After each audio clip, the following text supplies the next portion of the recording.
Paano nga ba siya laging balisa, hindi mapakali, dahil gusto kanya laging makita? Hello mga guys, kumusta kayo? Panibagong araw, panibagong video na naman tayo. And sa araw na ito ay isa na namang video ang aking ituturo sa inyo na simpleng gabay o simpleng pamamaraan na makakatulong sa atin.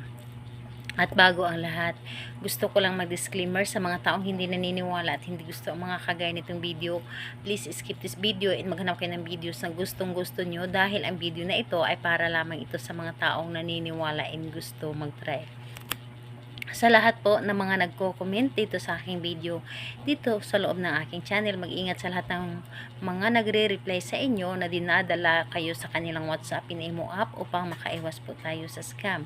Ngayon po, ituturo ko sa inyo paano nga ba siya laging balisa o paano siya laging balisain at hindi mapakali dahil gusto niya na makita ka. Ito ay pwedeng gawin sa parehas ang kasarian, babae ito babae, and lalaki ito lalaki. And syempre, sa ating babae at lalaki na mag-partner, pwede mo itong gawin kahit na kayo ay magkalayo o magkalapit sa isa't isa. And dito po is, ang ating gagamitin dito is kailangan mo lamang dito maghanda ng isang butil ng bawang. And sa bawang po, dapat po ay ito ay binalatan mo na, yung wala na pong balat. So, ito lamang ang dapat nating ihanda. So ngayon, kapag handa na yung bawang, ang isunod mo rin i-ready dito is ang inyong sarili. Kailangan na alam mo sa iyong sarili na gustong gusto mo itong gawin. Kailangan na alam mo na naniniwala ka. Dapat buo ang iyong loob, tiwala at naniniwala sa paggawa nito. And dapat wala po kayo mga iniisip na mga problema kapag gagawin mo ito. So ngayon, kapag ready ka na, pwede mo na itong simulan. So ang gagawin mo lamang dito, napakadali lamang. So, dito sa iyong palad, sa left hand, dito po is hawakan ninyo ang bawang. At ang bawang na ito ay i-cross mo ito ng 7 beses dito sa iyong palad. Kasabay sabi ng kanyang pangalan at yung nais ninyo. Halimbawa, ganito, pa-cross po.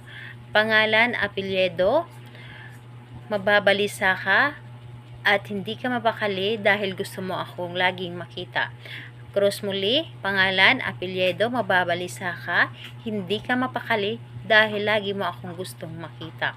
So, ganun pa rin, ikapangatlo, and pa-cross, pangalan, apelyido, at yung nais ninyo, yun ang sabihin ninyo.